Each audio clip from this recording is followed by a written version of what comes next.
कई बार ट्रेडर्स को roll over का कॉन्सेप्ट समझ नहीं आता, तो इस वीडियो में हम बात करेंगे कि ये रोल ओवर्स क्या होते हैं, कैसे करते हैं, क्यों करते हैं एंड एंड में हम ये भी जानेंगे कि रोल ओवर्स के टाइम पर आपको क्या गलतियां नहीं करनी चाहिए। I am Aastha Khurana and welcome to Zerodha Varsity videos.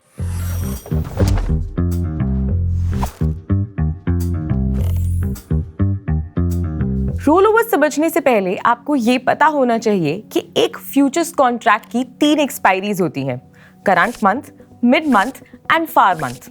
For example, अगर करंट मंथ अगस्त है तो मिड मंथ सितंबर होगा, तो वहीं अक्टूबर फार मंथ होगा। ट्रेडर्स अक्सर करंट मंथ कॉन्ट्रैक्ट में ट्रेड करना प्रेफर करते हैं बिकॉज करंट मंथ में लिक्विडिटी ज्यादा होती है और मंथली एक्सपायरी हर महीने के आखिरी थर्सडे को होती है। अब बात करते हैं कि रोल ओवर्स क्या होते हैं।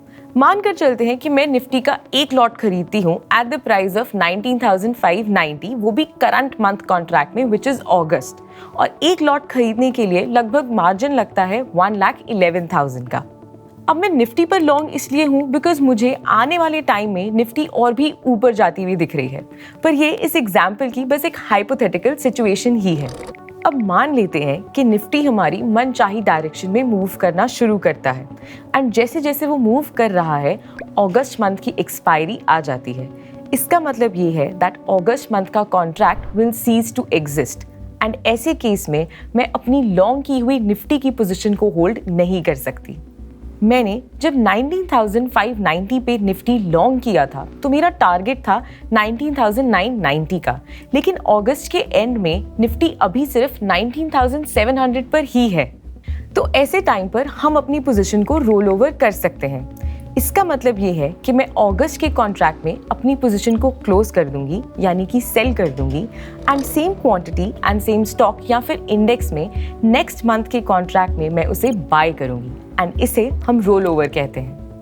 फॉर एग्जाम्पल, अगर करंट मंथ में मैं निफ्टी पर लॉन्ग हूँ तो नेक्स्ट मंथ में भी मुझे निफ्टी पर ही लॉन्ग होना है। मैं किसी भी और इंडेक्स में लॉन्ग नहीं हो सकती, जैसे कि बैंक निफ्टी, क्योंकि ऐसी सिचुएशन में हम उसे रोल ओवर नहीं कहेंगे। आपको रोल ओवर कब करना चाहिए उसका कोई स्पेसिफिक टाइम नहीं है। कई ट्रेडर्स एक्सपायरी वाले दिन रोल ओवर करते हैं तो कई एक्सपायरी से एक दिन पहले। लेकिन अगर आपको वॉलेटिलिटी अवॉइड करनी है तो एक्सपायरी से एक दिन पहले रोल ओवर करना एक बेटर आइडिया होगा। अब अगर आपका क्वेश्चन ये है तो फिर हम सितंबर कॉन्ट्रैक्ट या फिर मिड मंथ के कॉन्ट्रैक्ट में ही लॉन्ग पोजीशन क्यों नहीं होल्ड करते? तो ऐसा इसलिए क्योंकि आपको पहले रोल ओवर की कॉस्ट के बारे में पता होना चाहिए, क्योंकि करंट मंथ की कॉस्ट हमेशा ही मिड मंथ की कॉस्ट या फिर उसके मार्जिन से कम होती है। जैसे कि अगस्त मंथ के केस में हमें मार्जिन रिक्वायरमेंट थी 1,11,000 की, लेकिन सितंबर मंथ के केस में ये मार्जिन रिक्वायरमेंट बढ़ जाती है टू 1,12,000। अब सितंबर मंथ का मार्जिन अगस्त मंथ के मार्जिन से ज़्यादा इसलिए है बिकॉज सितंबर मंथ के फ्यूचर्स के कॉन्ट्रैक्ट की वैल्यू ज़्यादा पर ट्रेड कर रही है एज कंपेयर टू अगस्त मंथ के कॉन्ट्रैक्ट की वैल्यू। अब क्वेश्चन ये आता है कि सितंबर कॉन्ट्रैक्ट अगस्त कॉन्ट्रैक्ट के कंपैरिजन में हायर वैल्यू पर क्यों ट्रेड कर रहा है, हालांकि दोनों ही कॉन्ट्रैक्ट्स की वैल्यू एक ही चीज़ से डिराइव होती है, दैट इज निफ्टी।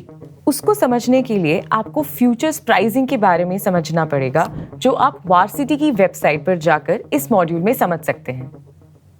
और बेशक आप एक ही लॉट के साथ ट्रेड कर रहे हो, लेकिन मिड मंथ कॉन्ट्रैक्ट की वैल्यू हमेशा ही करंट मंथ से ज़्यादा होगी एंड फार मंथ की मिड मंथ से भी ज़्यादा होगी। अब हम समझते हैं कि रोल ओवर के टाइम पर आपको क्या गलतियां नहीं करनी चाहिए। सबसे पहले आती है एवरेजिंग। जब भी आप रोल ओवर करते हैं तो आपको एवरेजिंग नहीं करनी चाहिए, यानी कि और स्टॉक्स या फिर इंडेक्स में और यूनिट्स बाय नहीं करने चाहिए। और तो और कई बार ट्रेडर्स अपनी लॉस मेकिंग पोजीशन में अक्सर एवरेजिंग करते हैं ताकि वो अपनी लॉस को कवर कर सकें। रोल ओवर्स के केस में ऐसा करना एक अच्छा आइडिया नहीं है। दूसरा ये कि कई बार ट्रेडर्स अपने करंट मंथ के कॉन्ट्रैक्ट में अपनी पोजीशन को क्लोज तो कर देते हैं, लेकिन नेक्स्ट मंथ के कॉन्ट्रैक्ट में उसी पोजीशन को इनिशिएट करने के लिए बहुत दिन लगा देते हैं। ऐसा आपको नहीं करना चाहिए।